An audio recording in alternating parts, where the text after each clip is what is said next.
For 8 months, Boston's top neurologists swore her nerves were dead. But when the massive Hell's Angel lifted the trembling girl's arms above her head, she didn't scream in pain, she gasped in shock.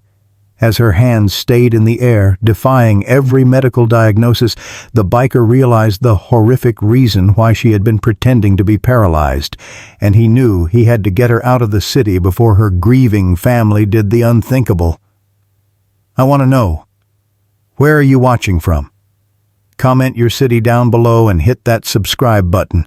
Now, let's get into this. The torque wrench slipped. Nate's knuckles cracked against the engine block, splitting skin. He didn't flinch. Pain was an old friend in the Steel Saints garage, familiar as the diesel smell soaking into the concrete, predictable as the rain hammering the corrugated roof overhead. His custom blue road glide sat like a patient beast under the fluorescent work light, chrome glinting cold. The October night pressed against the windows, turning the glass black and slick. Then he heard it, a whimper, small, wrong. Nate froze, the wrench still in his tattooed hand. The garage was supposed to be empty. The other brothers had rolled out an hour ago, heading to some dive bar in Billerica. He set down the tool with deliberate care and straightened to his full 6'4". The leather vest creaked as he turned. "Who's there?" Silence. Then another sound, a tiny breath catching, like a wounded animal trying not to be found. He moved toward the tire rack in the corner, his boots heavy on the oil-stained floor. Behind a stack of Dunlops, he found her. A little girl, maybe 5 years old. Bright yellow dress now smudged with grease, brown hair stuck to her tear-streaked face, but it was her arms that made Nate's breath stop, pinned rigid against her sides, locked like she'd been nailed to an invisible cross. Her eyes were huge, terrified, fixed on his chest where the sergeant-at-arms patch sat above his heart. "Hey," Nate said, dropping into a crouch. His voice came out gentler than he'd used in years. "You lost little one?" The girl didn't speak, didn't move.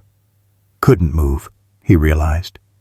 Nate's mind raced through the possibilities, all of them bad.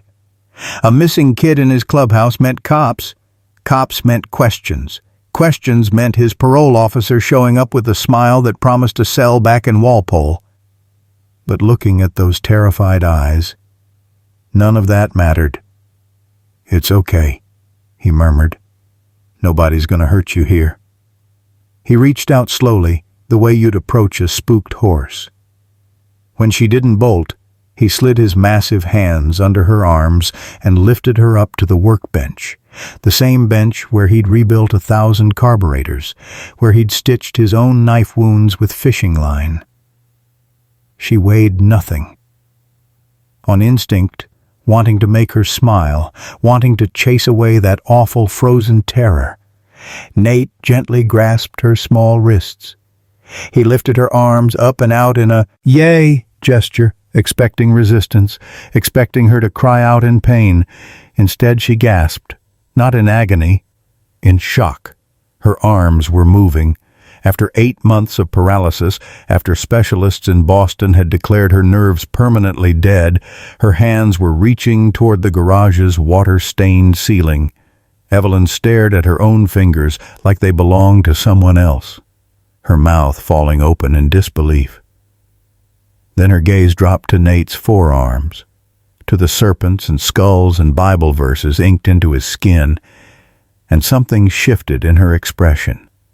Recognition, not of him, but of what he represented. Safety. Before Nate could process what had just happened, before he could understand how he'd just performed an accidental miracle, sirens wailed in the distance, getting closer. "I can't raise my hands," Evelyn whispered. Her voice was so small it almost disappeared beneath the rain. "Usually." Her tiny fists clutched Nate's leather vest, white-knuckled, refusing to release. The sirens grew louder. 2 units, maybe 3, their wails bouncing off the industrial buildings lining Route 38. Nate's parole officer had been clear, one violation, and he'd finish his nickel back in Walpole. Being found alone with a missing child qualified as approximately 12 violations. "Kid, I need to—" Nate started, trying to pry her fingers loose. She looked up at him with those huge eyes and shook her head once. Definitive, terrified, not of him, of whoever came next. "They hurt you?" Nate asked quietly. Evelyn didn't answer. She buried her face in his vest, and he felt her small body trembling. In that moment, Nate understood something the doctors hadn't. She wasn't physically broken. She was psychologically shattered. Someone had trained this little girl to be a statue, and he'd accidentally given her permission to be human again. The decision crystallized like ice forming over black water. "Okay," he muttered. "Okay." Nate scooped her up and moved fast toward the back office, a cluttered cave stinking of stale cigarettes and old leather. He set her down behind Iron Mike's desk, between filing cabinets stuffed with registration papers and contraband nobody talked about. "Stay quiet," Nate said, touching her cheek once. "I mean it. Silent as midnight." She nodded, those arms already locking back to her sides, the paralysis returning like muscle memory. Nate stepped back into the garage just as headlights swept across the bay door. The cruiser rolled in slow, predatory. Boston PD markings. The door opened and out stepped Officer Harrigan, 6 feet of corrupted Irish cop, the kind who looked good in uniform and rotten underneath. Nate knew him from the old days. Harrigan had testified at his sentencing hearing, lying through his perfect teeth about evidence that never existed. "Top dog?" Harrigan's voice carried across the garage like gravel in a disposal. "Heard you might have something that belongs to someone important." "Garage is closed," Nate said, not moving from his position near the workbench. "Yeah?" Harrigan walked closer, hand resting casual on his service weapon. "We got a call about a runaway. 5 years old. Severe disabilities. Can't move her arms." He smiled, but his eyes stayed dead. "Ring any bells?" The rain hammered harder on the roof. Somewhere in the office, Evelyn was holding her breath. "Haven't seen any kids," Nate said. Harrigan's radio crackled to life. A dispatcher's voice cut through the static. "All units! Suspect may be armed and dangerous. Authorization to use necessary force." Harrigan's smile widened as his hand tightened on his gun. "Mind if I take a look around?" The parts van reeked of transmission fluid and desperation. Nate drove with one hand on the wheel, the other steadying Evelyn as she crouched in the back between crates of engine parts. He'd gotten her out through the bay door's service exit while Harrigan was distracted by a convenient oil spill near the office. Old trick. Still worked. Route 3 stretched dark and empty toward Nashua. The van's headlights carved tunnels through the October fog rolling off the Merrimack River. Every pair of taillights made Nate's jaw clench tighter. "Where are we going?" Evelyn whispered from the darkness behind him. "To see a doctor." "I don't like doctors." "You'll like this one." Doc Weaver's place was a brick duplex in a forgettable neighborhood where people minded their business. The kind of street where ambulances never came because Weaver handled things quietly. Gunshots, knife wounds, questions nobody wanted asked in emergency rooms with cameras and mandatory reporting. He'd been a combat surgeon in Fallujah before the VA failed him, and the bottle caught him. Now he patched up bikers and kept his mouth shut. Weaver opened the door in surgical scrubs that had seen better decades. His gray beard was stained yellow from cigarettes, but his hands were steady as bedrock.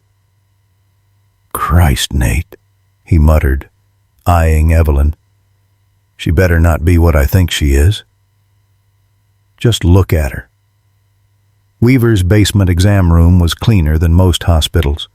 The fluorescent lights hummed overhead as he lifted Evelyn onto the padded table. She let him, her arms hanging loose now, free. Weaver examined her with practiced efficiency, checking joints, testing reflexes, studying the way she moved. "X-rays show nothing," he said 20 minutes later, holding up the films against the light box. "No nerve damage, no skeletal issues. Physically, she's perfect." "Then why?" "Hold on."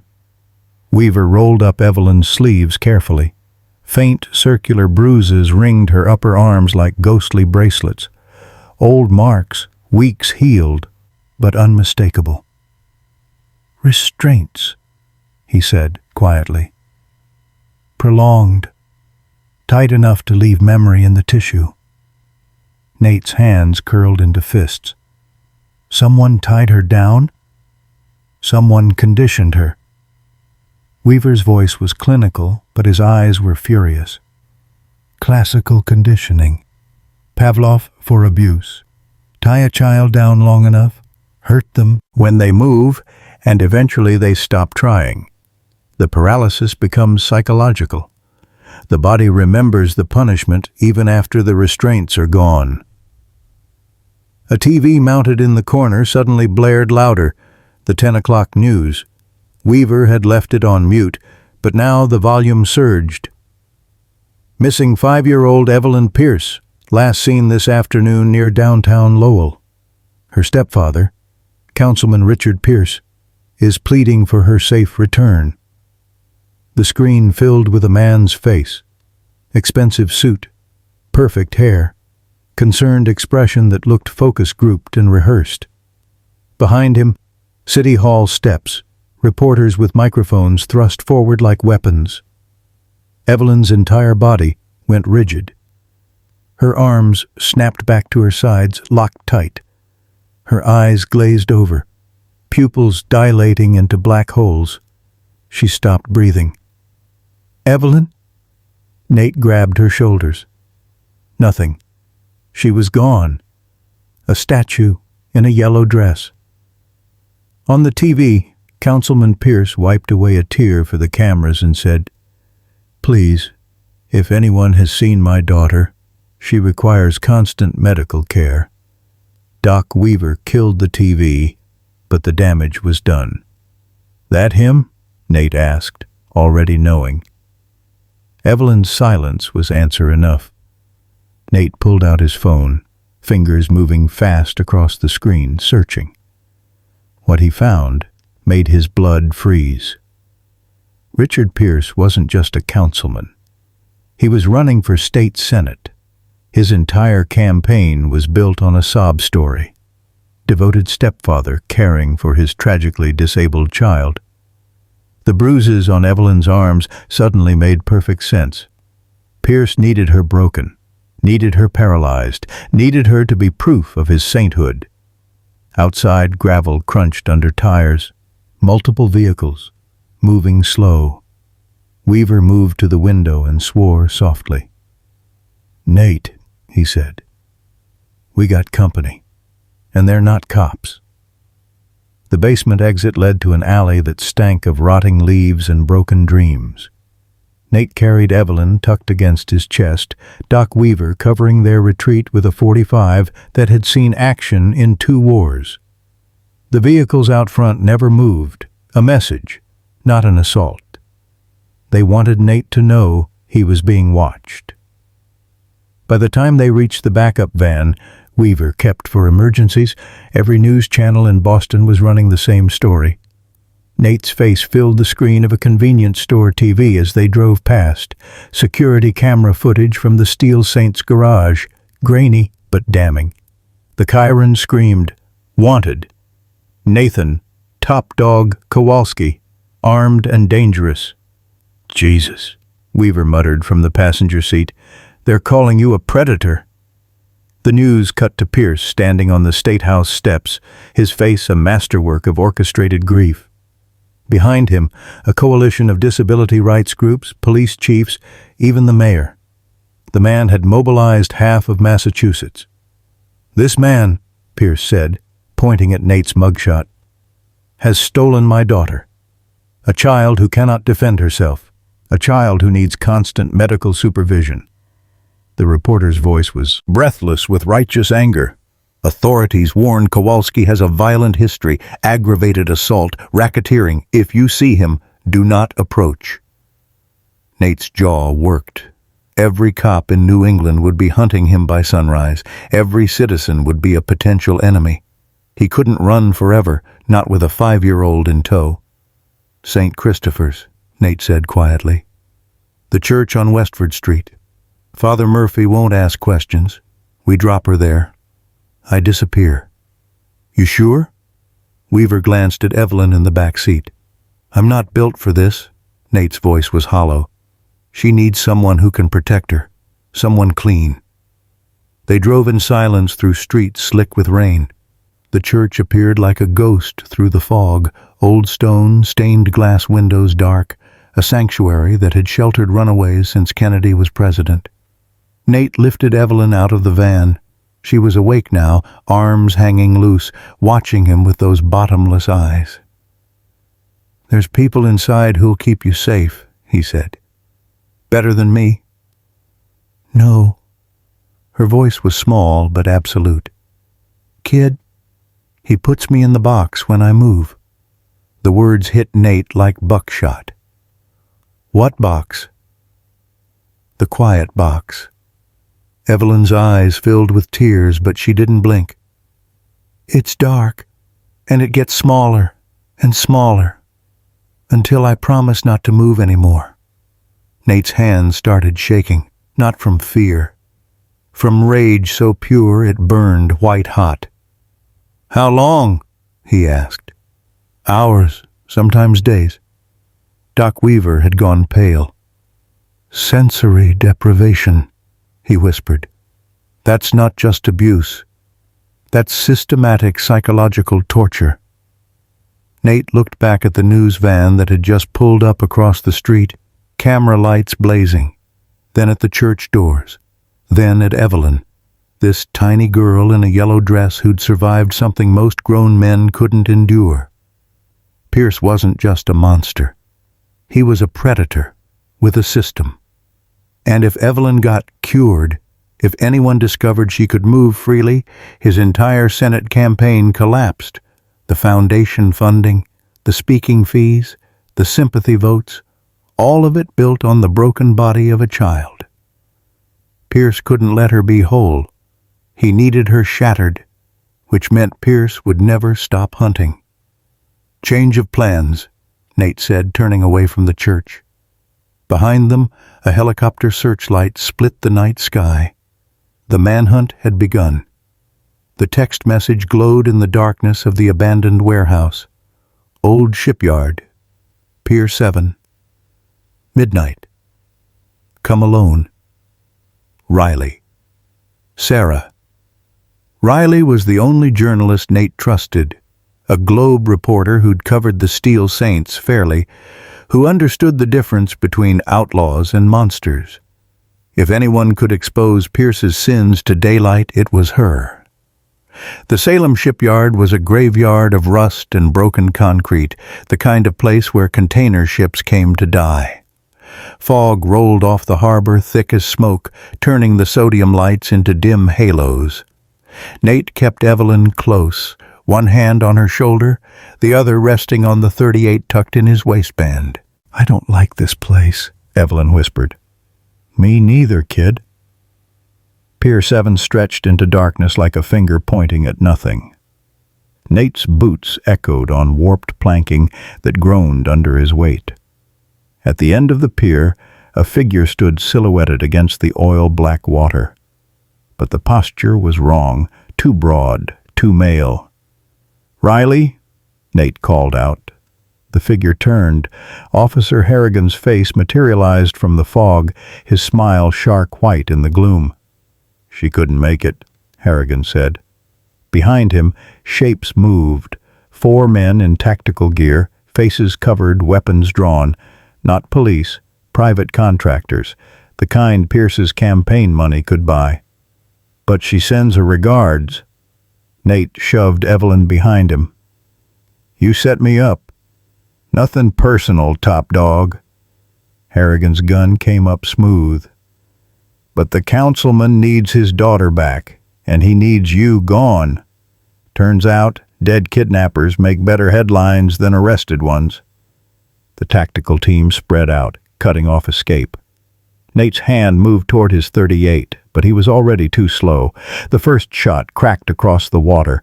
Fire tore through Nate's left shoulder, spinning him sideways. Blood sprayed hot across his vest. He hit the pier planks hard, Evelyn's scream piercing the fog, his vision tunneled, breath coming in gasps. "Get up. Move. Protect her."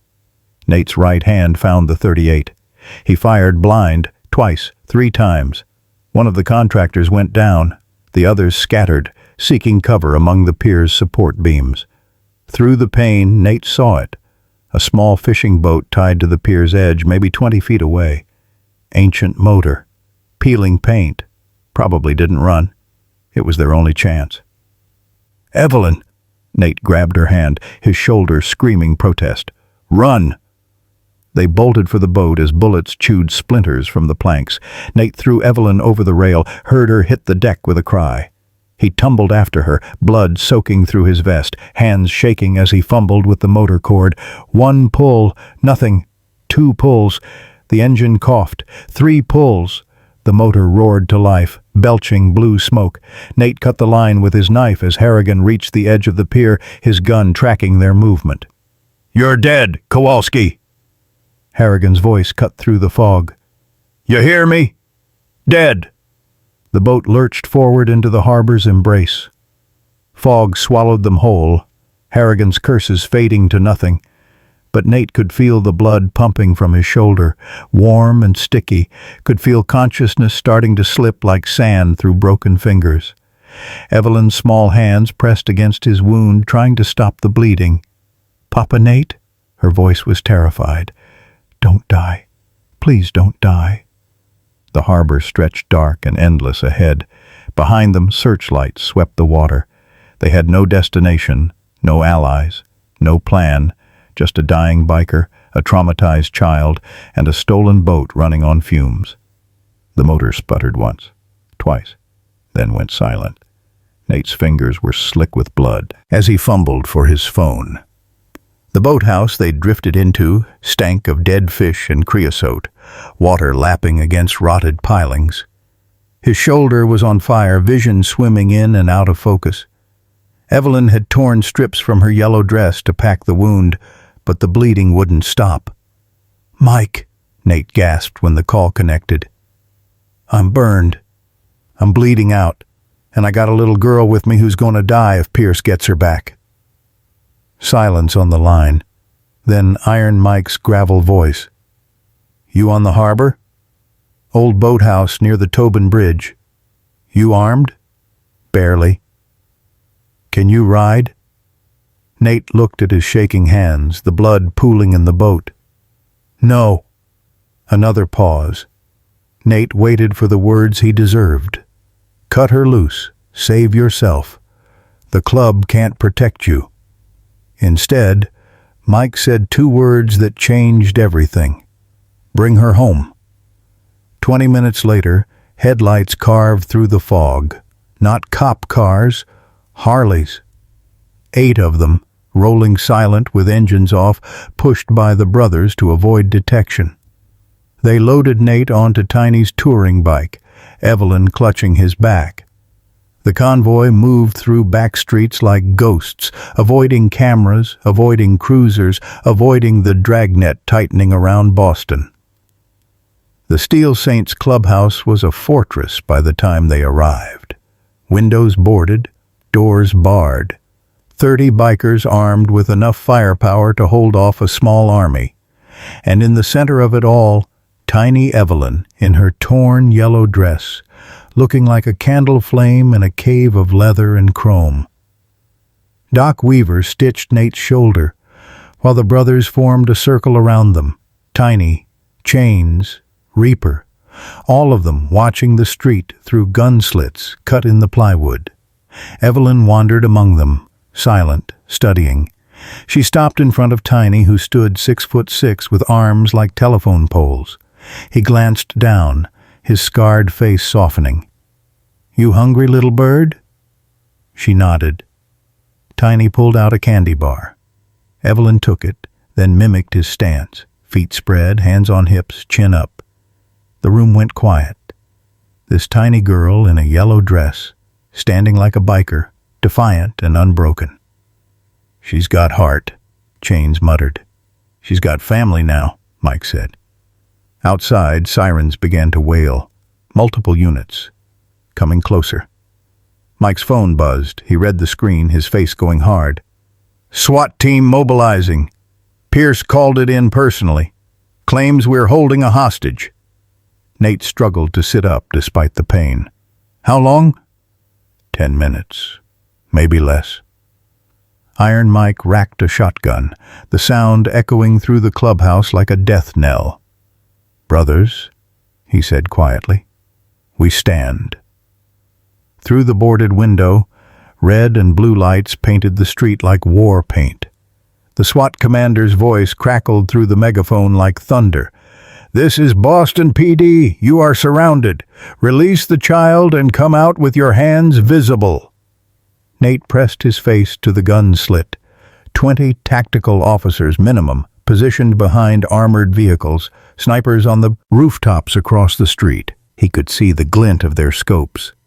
News vans lined the perimeter, cameras broadcasting the standoff live to every screen in Massachusetts. Pierce had turned this into a spectacle, a show trial, before the execution. "They're not coming in to arrest us," Chains muttered, checking his AR-15. "They're coming in to put us down." Iron Mike stood at the center of the clubhouse, arms crossed, face carved from granite. "Brothers, vote. We can surrender, or we can make them remember our names." Hands went up around the room. Not one man chose surrender. Evelyn tugged on Nate's vest. Her voice was small but steady. "Are they going to hurt you?" Nate crouched down despite the pain screaming through his shoulder. "Maybe, kid. But they're not going to hurt you. That's the deal." "I don't want the deal." The megaphone barked again. "You have 60 seconds to comply." Nate looked at his brothers, men who'd chosen to die rather than hand a child back to her torturer. Men the world called monsters, men who'd proven themselves more human than the politician in the expensive suit. Then he looked at Evelyn, this tiny warrior in a torn yellow dress who'd survived hell and come out fighting. The choice crystallized like ice. "Mike," Nate said, standing, "open the door." "The hell you doing?" Nate lifted Evelyn onto his shoulders, her small hands gripping his vest. The pain in his shoulder was white-hot agony, but he locked his jaw and walked toward the front door. "Ending this. They'll shoot you. Not with cameras running, not with her on my shoulders." Nate looked back one last time. "Trust me." He didn't wait for permission. The bolt slid back. The door swung open. Nate stepped into the blazing lights, hands raised above his head, Evelyn perched on his shoulders like a flag of truce.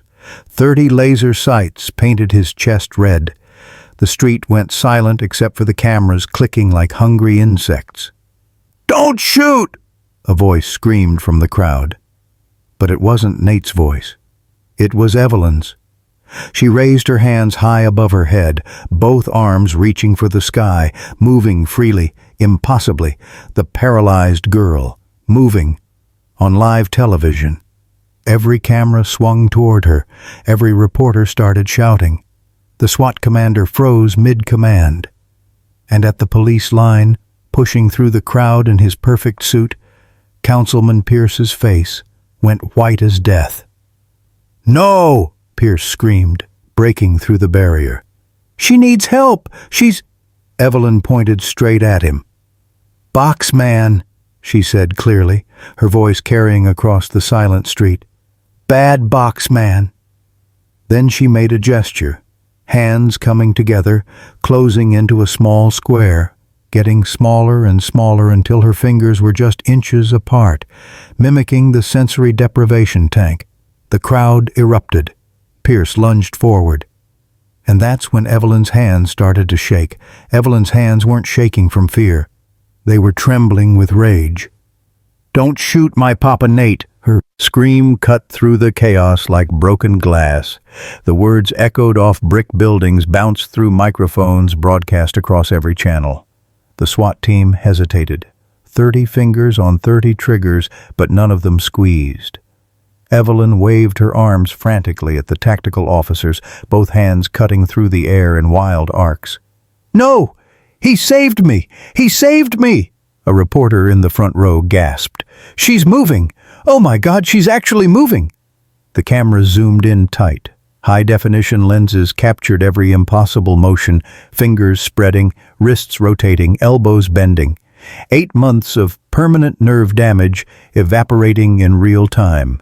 The medical experts Pierce had paraded across talk shows, the neurologists who testified to her hopeless condition, all of it crumbling under the weight of undeniable truth. "That's not possible," someone in the crowd whispered. "She's been faking," another voice called out. "Or someone's been lying," a third corrected. Pierce broke through the police line, his perfect politician mask cracking into something desperate and feral. "Evelyn, baby, come to Daddy. You're confused. You need your medicine." Evelyn's entire body went rigid on Nate's shoulders. When she spoke again, her voice was ice-cold and clear. "You're not my daddy." She pointed straight at Pierce, her small arm steady as a rifle barrel. Then she repeated the gesture, hands coming together, crushing smaller, smaller, until there was almost no space left. The box, the torture chamber, the source of every nightmare. "He puts me in the dark," Evelyn said to the cameras. "When I move, he puts me in the box until I stop. Hours and hours and hours." The crowd's murmur became a roar. Pierce stumbled backward, his face cycling through emotions, shock, rage, fear, calculation. The SWAT commander turned to look at him, really look at him for the first time. "Councilman Pierce," the commander said slowly, "I think we need to talk." "This is absurd." Pierce's voice pitched high. "That biker has brainwashed her. She's sick. She needs handcuffs," Officer Harrigan interrupted, stepping forward from the crowd, but his face had changed. The corrupt smirk was gone, replaced by something that might have been shame. "Sir, I think we need to take you in for questioning." "You work for me," Pierce snarled. "Not anymore." 2 uniformed officers moved toward Pierce. He backed away, hands raised, his expensive shoes slipping on rain-slick asphalt. "You have no proof, no evidence. This is political persecution." Evelyn lifted her torn yellow dress, revealing the circular bruises on her upper arms. The camera lights caught every mark. "Box straps," she said simply. Pierce ran. He made it 3 steps before Tiny stepped out of the clubhouse door and clotheslined him into next week. The councilman hit the pavement like a sack of dirty laundry. The cameras captured everything. His arrest, his rights being read, his perfect hair finally disheveled. But Nate barely noticed. He was looking at Evelyn's arms, still raised, still free. And then his vision blurred, his shoulders screaming, consciousness finally sliding away. The last thing he heard was Evelyn's voice. "Papa Nate?" Then darkness swallowed him whole. Nate woke up in handcuffs, chained to a hospital bed. The charges read like a novel. Kidnapping, reckless endangerment, assault on a police officer. But 48 hours later, the DA dropped everything. The security footage from Pierce's basement had been found. 36 hours of Evelyn locked in a modified sensory deprivation tank. Pierce's medical miracle child had been his prisoner, his sympathy prop, his ticket to the state senate. Councilman Richard Pierce got 15 years, no parole, no political favors left to call in. The territory was safe. 6 months later, the Steel Saints garage smelled the same. Motor oil, rain, diesel, and redemption. Nate's custom blue road glide sat gleaming under the work lights, finally finished. His shoulder still ached when the weather changed, a permanent reminder written in scar tissue. The bay door clanged open. "Papa Nate!" Evelyn burst in wearing jeans and a tiny leather jacket, her brown hair in pigtails, her smile brighter than chrome in sunlight. Nate's sister Sarah had adopted her officially, keeping her in the family where she belonged. Every weekend, Evelyn showed up at the garage like clockwork. She climbed onto the workbench without asking, sitting in the exact spot where the miracle first happened. "Do the thing," she demanded, raising her arms halfway. Nate grinned, setting down his wrench. "You sure?" "Do it!" He grabbed her wrists gently and lifted her arms high above her head. She giggled, fingers stretching toward the fluorescent lights. No fear, no paralysis, just a kid being a kid. "Higher!" she squealed. Behind them, Iron Mike appeared in the doorway holding something wrapped in leather. "Got something for you, little bird." He unfolded a tiny leather vest, a child-sized cut, with the Steel Saints patch on the back. Not a full member patch, but something rarer. An angel patch, reserved for family who needed protection. Mike draped it over Evelyn's shoulders.